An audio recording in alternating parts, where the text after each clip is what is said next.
Bismillahirrahmanirrahim. Assalamualaikum warahmatullahi wabarakatuh.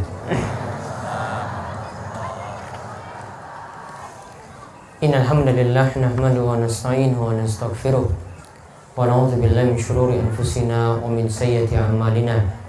May yahdihillahu fala mudilla lahu wa may yudlilhu fala hadiyalah. Wa asyhadu an la ilaha illallah wahdahu la syarika lah wa asyhadu anna Muhammadan abduhu wa rasuluh. Allahumma salli ala nabiyyina Muhammad wa ala alihi wa man tabi'ahum bi ihsanin ila yaumiddin. Allahumma anfa'na bima 'allamtana wa 'allimna ma yanfa'una wa zidna ilma. Alhamdulillah, Bapak Ibu para jamaah pengawasan malam Kamis yang mungkin senantiasa dirahmati dan diberkahi oleh Allah Subhanahu wa taala. Kita bersyukur pada Allah atas nikmat dan karunia yang telah Allah menggerakkan kepada kita sekalian, sehingga di kesempatan malam hari ini kita akan kembali melanjutkan pengawasan rutin kita. Malam ini kita akan membahas tafsir surat Yasin ayat 41 sampai 43, dilanjutkan dengan membahas kitab Bulughul Maram, melanjutkan pembahasan kurban yang telah kita bahas pada pekan sebelumnya. Taib, dibacakan surat Yasin ayat 41 sampai 43 dan artinya.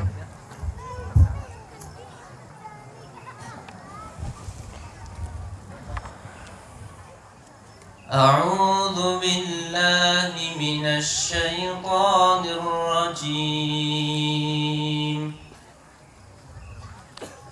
Wa ayatun lahum anna hamalna dhurriyyatahum fil fulkil mashhun wa khalaqna lahum min mithlihi ma yarkabun wa in nasha' nughriqhum fala sarikha lahum wala hum yunqadhun. Dan suatu tanda kebesaran Allah bagi mereka adalah bahwa kami angkut keturunan mereka dalam kapal yang penuh muatan, dan kami ciptakan juga untuk mereka angkutan lain seperti apa yang mereka kendarai. Dan jika kami menghendaki, kami tenggelamkan mereka, maka tidak ada penolong bagi mereka dan tidak pula mereka diselamatkan. Baik. Ini dijelaskan tentang kisah di masa Nabi Nuh alaihissalam. Wa ayatul lahum anna hamalna dzurriyyatahum fil fulki mashhun wa khalaqna lahum min mislihi ma yarkabun wa in nasha' nughriquhum fala sarikha lahum wala hum yunqadun. Pada ayat 41 disebutkan, dan di antara tanda kuasa Allah kepada mereka, kami mengangkut keturunan mereka fil fulkil mashhun, di dalam kapal yang penuh dengan muatan. Wa khalaqna lahum min mislihi ma yarkabun, dan kami juga ciptakan kendaraan yang semisal itu pula. Wa in nasha' nughriquhum fala sarikha lahum wala hum yunqadhun. Dan jika kami menghendaki, yaitu Allah Subhanahu wa taala menghendaki menenggelamkan orang-orang ketika itu, maka tidak ada yang bisa menyelamatkan diri dari siksa Allah Subhanahu wa taala. Maka para jamaah sekalian, ini salah satu ayat. Tiga ayat ini menunjukkan bahwasanya Allah Subhanahu wa taala yang punya kuasa menyelamatkan kita dari berbagai macam kesulitan. Allah yang punya kuasa menyelamatkan kita dari berbagai macam musibah. Coba lihat di sini, ketika kaum Nabi Nuh alaihissalam itu diangkut di atas kapal yang penuh dengan muatan. Lalu Allah Subhanahu wa taala katakan, dan kami juga ciptakan kapal-kapal yang bisa semisal dengan itu pula. Dan jika Allah kehendaki, Allah akan menenggelamkan mereka semua ketika itu. Namun Allah lah yang menyelamatkan mereka semua dari berbagai macam kesulitan. Maka salah satu pelajaran penting yang menyelamatkan kita dari musibah, yang menyelamatkan kita dari bencana, yang menyelamatkan kita dari sial, itu adalah Allah Subhanahu wa ta'ala. Satu-satunya yang menyelamatkan kita itu hanyalah Allah. Kita terkena penyakit, agar bisa sembuh, maka yang menyelamatkan kita itu adalah Allah Subhanahu wa ta'ala, bukan yang lainnya. Ketika kita dalam keadaan susah, ingin memohon, maka caranya itu bukan meminta pada selain Allah, bukan datang ke kuburan-kuburan orang soleh, bukan dengan mengadukan kepada kiai lantas diberikan jalan-jalan keluar. Namun haruslah setiap muslim itu pasrah dan perbanyak doa pada Allah Subhanahu wa ta'ala. Sebagaimana di sini disebutkan, yang menyelamatkan kita ketika kita nanti ada yang akan tenggelam di tengah lautan itu hanyalah Allah. Maka yang bisa menyelamatkan kita dari berbagai macam musibah yang lainnya itu adalah Allah Subhanahu wa ta'ala. Maka ini jadi dalil tentang sifat rububiyah Allah Subhanahu wa ta'ala, bahwasanya Allah Subhanahu wa ta'ala yang mencipta, Allah yang memberi rizki, Allah yang mengatur segala sesuatu. Tidak ada yang bersekutu dengan Allah Subhanahu wa ta'ala dalam hal mencipta, memberi rizki, dan mengatur alam semesta tadi. Cuma Allah satu-satunya yang memiliki sifat ketuhanan atau sifat rububiyah semacam tadi. Maka kalau bapak-bapak, ibu-ibu itu sakit, maka mengadunya itu pada Allah Subhanahu wa ta'ala. Pasrahnya itu pada Allah. Kita bukan pasrah kepada dokter. Kita juga bukan bergantung kepada obat. Karena berobat di berbagai macam dokter, sampai 100 dokter pun kalau Allah takdirkan tidak akan sembuh, maka tidak akan pernah sembuh. Mau berobat juga dengan berbagai macam obat pun kalau Allah takdirkan tidak akan sembuh, maka tidak akan sembuh. Allah yang menakdirkan itu semuanya. Makanya ketika Nabi Ibrahim itu sakit, dia itu mengadu kepada Allah Subhanahu wa ta'ala. Lantas dia mengatakan, wa iza maridtu fahuwa yashfin.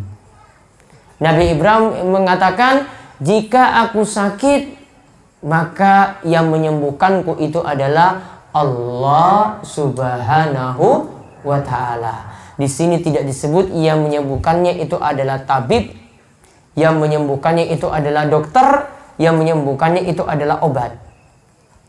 Kita diajarkan harus punya keyakinan yang besar, yang menyembuhkan itu semua adalah Allah Subhanahu wa ta'ala. Sehingga jangan orang itu cuma percaya cuma dengan satu dokter saja, padahal resepnya sama. Namun karena rasa sugestinya yang besar, saya cuma yakin sama dokter A ini, dokter yang lain tuh nggak becus untuk periksa, padahal sama juga sebenarnya. Namun karena hatinya sudah terlalu tergantung kepada orang tadi, kepada dokter tadi, sehingga tidak mau berobat lagi pada orang lain. Ini berarti tawakalnya, pasrahnya sudah kurang pada Allah Subhanahu wa ta'ala. Padahal di antara sifat penduduk surga yang mereka itu masuk surga tanpa hisab dan tanpa siksa. Pernah kami singgung, jumlahnya itu ada 70.000 orang. Jumlahnya ada 70.000 orang. Sifatnya itu ada 4. Sifat mereka 70.000 orang yang masuk surga tanpa hisab dan tanpa siksa itu ada 4. Nabi SAW menyebutkan, diriwayatkan oleh Imam Muslim dari sahabat Ibnu Abbas radhiyallahu anhuma, di mana disebutkan oleh Nabi SAW sifat-sifat mereka. Yang pertama, la yastarqun, tidak meminta diruqyah, yaitu dia tidak bergantung dengan ruqyah dari orang lain, namun dia pasrah. Kalau dia juga berobat, dia mengambil ruqyah. Ruqyah itu membacakan ayat Al-Quran atau hadis dia pasrahnya pada Allah Subhanahu wa ta'ala. Kemudian yang kedua, wala yaktaun. Dia tidak mengambil pengobatan dengan cara kay. Kay ini adalah pengobatan di masa silam. Kalau ada yang terkena luka saat perang, cukup mengambil besi panas, besinya niku panas, kemudian ditempelkan pada bagian sing luka. Maka seperti itu diyakin bisa sembuh. Sebagian orang itu punya ketergantungan pada pengobatan dengan cara kay tadi, sehingga rasa bergantungnya pada Allah Subhanahu wa ta'ala berkurang. Maka peluangnya juga untuk masuk 70.000 orang tadi, ia masuk surga tanpa hisab dan tanpa siksa, tanpa azab juga semakin berkurang. Karena tawakalnya sudah berkurang, pasrahnya pada Allah Subhanahu wa ta'ala sudah berkurang. Kemudian yang ketiga, wala yatatayyarun. Dia tidak pernah beranggapan sial.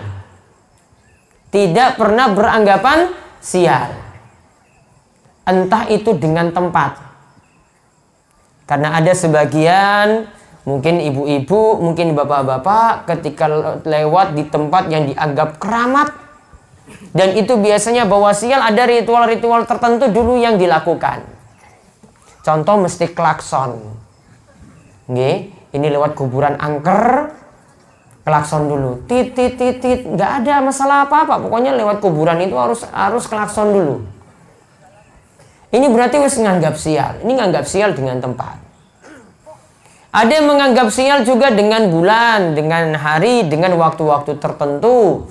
Ya, waktu-waktu tertentu tidak boleh lakukan hajatan-hajatan. Tidak boleh lakukan ya hajatan-hajatan besar. Nggak boleh nikah, nggak boleh anaknya sunatan ketika itu, nggak boleh lakukan berbagai macam hajat yang lainnya. Entah itu nanti ya dengan tanggal tertentu, entah dengan bulan tertentu. Ya, bulan-bulan sengkeramat bulan apa? Kalau bulan apa? Nah, bulan Ruah. Itu kan yang sewa-sewa tenda sama sound system kan nggak ada kerjaan ketika itu. Bangkrut, orang laris. Ya, bulan-bulan tertentu itu biasanya nggak laris. Maka kalau kita sewa tenda ketika bulan itu, wah gampang sekali karena nggak ada yang nyewa ketika bulan Ruah maupun bulan Suro tadi. Maka lihat menganggap sial seperti ini, anggapannya kalau lakukan hajatan misalnya pada bulan-bulan tadi, wah nanti kalau kita lakukan hajatan nanti hujan itu turun sehingga mengganggu acara. Kadang juga sudah melakukan siapkan pawang yang begitu banyak. Pawang-pawang hujan untuk mengatasi hujan itu turun. Ingat, tadi orang yang di tengah lautan, yang menyelamatkan itu Allah Subhanahu wa ta'ala. Pasrah pada Allah Subhanahu wa ta'ala. Kalau Allah tenggelamkan, ya tenggelam. Maka kalau kita pakai pawang pun, kalau Allah takdirkan tetap turun hujan, hujan tetap turun. Kalau kita halang-halangi, hujan juga turun. Kalau Allah takdirkan hujan itu turun, tetap hujan itu turun. Tidak bisa ada yang menghalangi hujan yang telah Allah Subhanahu wa ta'ala takdirkan. Jadi memakai pawang pun kalau Allah sudah putuskan, sudah ditakdirkan ini akan hujan, maka tetap akan hujan. Setiap muslim harus meyakini seperti itu. Begitu juga ada yang beranggapan sial dengan angka. Ada beberapa perhitungan dalam arsitektur Cina. Wong Cina itu biasanya ribet. Kalau buat apa-apa itu hitungannya itu banyak sekali. Termasuk mereka kalau bangun rumah, ya bangun kamar-kamar tertentu itu pakai hitung-hitungan. Salah satu contoh kalau orang Cina itu punya hotel. Hotelnya itu tidak boleh ada lantai nomor 14. Maaf, lantai nomor 4. Jadi lantainya mungkin 6 lantai. Seharusnya ini angka nomor 4, namun mereka lompat. Ini lantai 3, lompat ke lantai 5. 4-nya sebenarnya itu yang 5 tadi. Namun mereka tidak mau ada angka 4. Ya, jadi angka 4 itu angka sial menurut orang Cina. Ya, makanya kalau anak ini nikah karo wong Cina iki angel. Ya, coba angka 4 kalau punya ini bahaya sekali. Contoh lagi, kalau ada yang numpak pesawat, ya, salah satu barisan yang tidak ada di pesawat itu barisan nomor 13. Nomor 13 itu nggak ada. Karena angka 13 itu dianggap sial. Kenapa dianggap sial? Kalau duduk di situ bisa-bisa pesawat ini kena musibah. Nih, pas lagi terbang, wah ini ada yang duduk di nomor 13 ya. Oh, hati-hati. Ini sebentar pesawat tidak akan selamat. Maka kursi nomor 13 itu nggak ada.